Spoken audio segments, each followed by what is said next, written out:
People complain when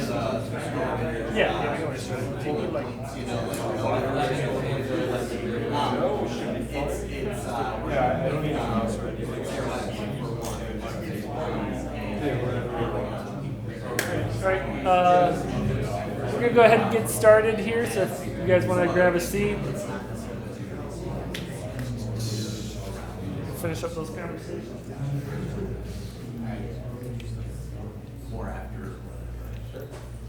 Cool, alright. Well, thank you everyone for coming out tonight. We did a meetup down here last month, and our speaker Philip here came for the first time. I think it was your first time, right? Yeah. And he came to me and he said, "We've got to do more Ethereum meetups." And I was like, I agree, but we need people to speak. We need people to host. You want to speak? And he's like, yeah, totally. I'm like, I didn't expect that. Awesome. We're going to do more meetups. So thank you all for coming out. If you do have projects you're working on, or you want to present, or you have some ideas for where we could do the next meetup, I'm all ears. Josh, who co-runs the group with me, he approached me a few months ago. He said we should do some meetups in Detroit, because I'm in Detroit, and that's where stuff's happening. I was like, all right, you want to co-run the group? He's like, yeah, sure. So we did one in Detroit last month. We did another one this month, and then we're working on next month's. We'll probably be out in Ann Arbor, and we got some cool stuff we'll talk about later on that. But yeah, otherwise we'll go ahead and we've got Philip presenting the 0x protocol project to us, and then second half we're going to have a discussion on the Byzantium Hardfork that just happened earlier this week successfully, and we've got Dr. Matt. For your last name. Dr. Matt. Dr. Matt. Or just Matt. Matt.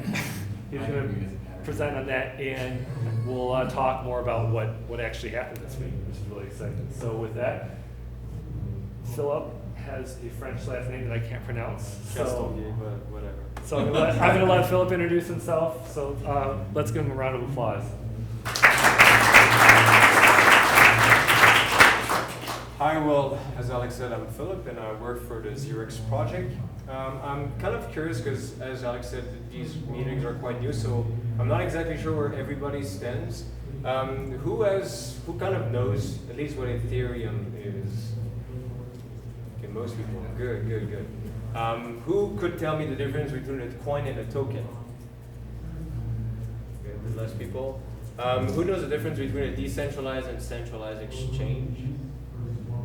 Okay. Who could tell me what ERC20 standard stands for? A couple of people. Okay, cool. So it seems like most people are familiar with what Ethereum is, not exactly about the details. So this talk has some technical pieces in terms of some Solidity codes, which is the main Ethereum language for programming. But I'll try to keep it at a somewhat high level. If you have more technical questions, please feel free to ask. If you have less technical questions, please feel free to ask. Our goal here is to make sure to have a strong local community of people that love blockchain or love Ethereum. So if you think I might talk about something that other people don't know about in the room, feel free to interrupt and say, hey, Philip, this concept you just mentioned, maybe some other people might not know about this. Can you please explain what it is? And I'll be super happy to explain in more details. So today, yes, as I said, I'm going to present the 0x protocol. And the 0x protocol is basically a toolbox, we can say, that help people to build decentralized exchanges on the Ethereum blockchain. And I'll go more into details of what it means to be a protocol, what it means to be decentralized, what are exchanges in case none of you have used it. Oh, who has never bought or traded cryptocurrencies? 1%, good. All right. No, I have not. You have not, right? You have? No, I have not. You have not? That's interesting. That's fine. So the first concept is, because 0x is geared towards exchanges, is what is the difference between centralized and decentralized exchanges? And centralized exchanges is probably what most of you are familiar with. It's basically like Poloniex, Bittrex, Coinbase, GDAX, all these exchanges where you deposit your funds, and then with these funds you trade them for different currencies, and then you withdraw your funds. Most of these exchanges, or part of these exchanges, also allow for USD or fiat currencies such as USD and Euro.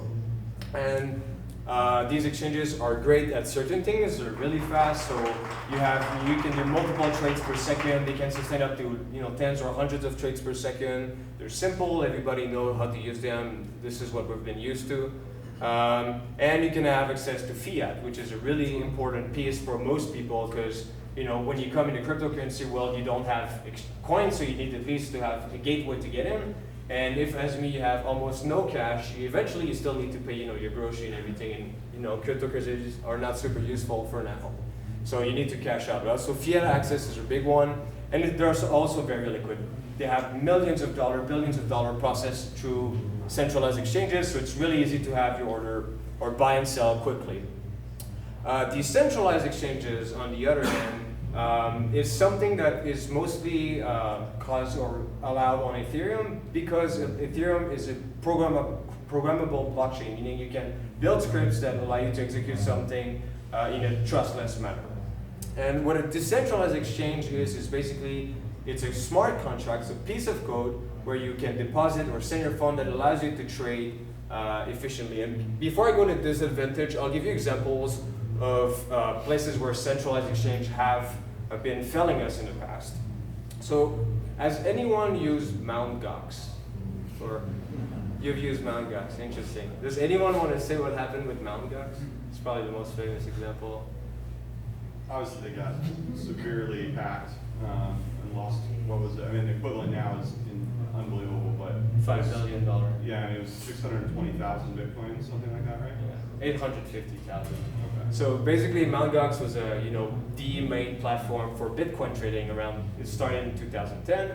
And in 2013, they had about 70% of all Bitcoin trades were happening via Mt. Gox. So Mt. Gox is an exchange, you buy fiat, you buy Bitcoin there, or you trade your Bitcoins for fiat. And in 2014, February, they had 850,000 Bitcoin that were said to be disappeared. So they filed bankruptcy. Everybody that had these Bitcoin never saw them again. And we're talking about $5 billion that just disappeared. So now the story is coming up that people that are leading Mt. Gox are currently being investigated by the police. Not really familiar with the details, but it's basically this idea that is somewhat alien to the world blockchain, where in blockchain we love to not have to trust anyone, right? We love to have our currencies in our own thing, non-hackable. You don't have to ask your permission of anyone to do things. Centralized exchange are the opposite. Centralized exchange is basically you say, okay, I have some cash or I have some Bitcoins, I'm gonna give you access to my Bitcoins, I'm gonna deposit my Bitcoin there, and in exchange you allow me to exchange it with different currencies, and you hope that this exchange, centralized exchange, will not either lose their funds or they're not gonna cheat their funds. But it's not even simply, are they able to keep your fund, are they like nice people? You also trust that they will not get hacked. And this is something that people often overlook. You have for example, the Mt. Gox problem, you have $5 billion that sit at a single position, right? So hackers simply need to hack a single single entity to have access to $5 billion. If you take the hundreds of thousands or millions of thousands of cryptocurrency users right now, to have the equivalent of a fund, you need to hack pretty much every computer of people in this room, and this is a much, much harder problem, right? So centralizing the funds makes it much more likely that these funds will be attacked and withdrawn. So you're not only trusting them that they're nice people, you have to trust them that they're not going to be hacked, and you have to trust them that legal investigation will not go on them. So if for some reason they have to shut down their exchange and they don't give you prior warning, well, you can have access to your fund. It happened, for example, Poloniex, that you couldn't have access to your fund for weeks simply because either they were on maintenance, their server were overloaded. But all these problems are due to the fact that you deposit your funds to a third party, and this third party is in charge of your funds. Decentralized exchanges, on the other hand, the concept is everything stays on a blockchain, meaning that you do not need to trust a third party. It's a smart contract that deals with your funds. Or even better, and we'll see in the case of 0x, your funds always stay among your pockets, and you trade in a way that the trade is said to be atomic. So one typical example is if I want to sell Bitcoins for fiat or USD, for example, I could post an ad on Kijiji. Say, hey, I'm going to sell my Bitcoin or Ether for X amount of price. Who is interested? Okay, good. Let's set up a Skype meeting and let's press the transfer button at the same time, right? And then you're on Skype meeting and say, okay, in 3 seconds, we both send a transaction to make sure it happens. 3, 2, 1, you press. And then you wait on Skype, and then, oh, did you press? No response. Right? And then, come on, and then you see that the call just hangs up. And then you see your transaction went through, but the other transaction never came, right? And this is the reason why nobody would ever do, trading over Kijiji or website, because it's simply not, you have to trust that the other person will execute the trade. In the case of smart contract, you can actually do what are called to be atomic trade, meaning your funds would only be sent to the other person if they sent you your funds. So it's basically, you effectively sign a contract saying, okay, if you send me, this 1,000 Golem tokens, Ethereum Golem tokens, I'll send you 1 Ether. And the only way I'm going to receive the 1,000 Golem, and the only way you're going to receive 1 Ether, if we both send the tokens we promised we would send. Otherwise, nothing is going to be transferred. And this is possible because of smart contract, where you sign literally what you want to do ahead of time. So this is what decentralized exchanges allow you. So they're more secure because the only way you can get, they can get hacked because it's all within your control, or your funds are in your control. It's reliable, meaning it's on the blockchain, it's always accessible, most of them, so you can always interact with the decentralized smart contract. The only way it would be shut down is if the governments shut down Ethereum itself, which is practically impossible. It's accessible, anyone in the world can use them, and it's anonymous because you don't have to do like a process. Some of them might, but most of them do not require you to do a KYC or know your customer process. So centralized exchange or disadvantage, as I said, insecure, unreliable, non-anonymous are among the most important. Decentralized have also drawbacks. Slow. For the main reason is you have to interact with a blockchain directly, whereas exchanges, they change their numbers within their own accounts, right? So it's much faster than having to deal with a blockchain. It's more complicated. Unfortunately, most currently decentralized exchange are not as simple as centralized exchange, don't look as nice, it involves a little bit more steps. So most new people cannot directly start with these decentralized exchange. Low liquidity, this is simply due to the fact that not a lot of people use it. And you don't have access to fiat, right? So this is also unfortunate. So this is, does anyone know what this is? Ether Delta, how many people have ever used this?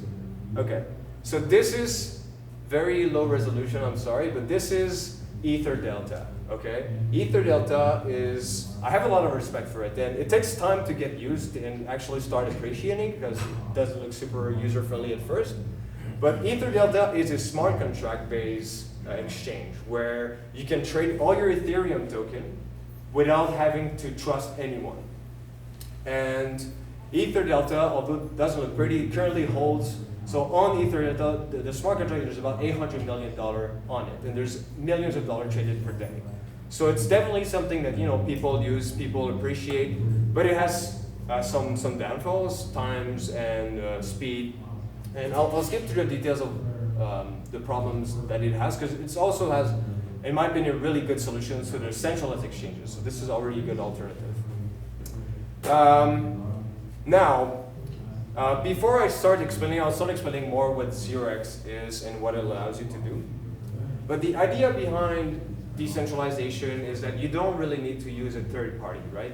So in the case of smart contracts, you can directly interact with someone else without having to trust a third party out of the smart contract, right? And one thing you can do, and I'll explain basically a bit how it works later, but what 0x is and what it allows you to do is it's a set of smart contracts that allow you to trade atomically with anyone in the world, right? So you can do over-the-counter, meaning that if you found someone on Kijiji that would want to sell you some tokens, you could use 0x to do it in a way that is secure. So you wouldn't have to, call and make sure that you see their screen or whatnot. You could actually send something, say I want to sell 1 Ether for $200, send them this mission, and then they sign as well, and then the trade becomes executed. So you could do this. This is absolutely free. You can do this right now, and this is what it looks like. I'll give you an example. So you have your tokens, Augur in this case, and you want to sell 25 for 25 melon. You say, okay, it's going to expire in whatever amount of time. You sign this order. You say, this is the price I agree with. And now, this what you do is you can broadcast it over Twitter. You can share it with your friends. You can put it on Kijiji. You can really put it anywhere. And once that's done, the person that receives it, it's an animation. I don't know how to stop it, but once that's done, what you can do subsequently is the person that receives it basically say, okay, I want to fill this order. I want to execute this order. They would execute it. This is over the counter, meaning there's no third party. You directly send what you want to another person. They take this piece of data, they put it in the 0x smart contract via something that looks like this interface. So it would be in the fill order in the corner. And this is completely free of charge. So that's called no third party. But now what you can do as well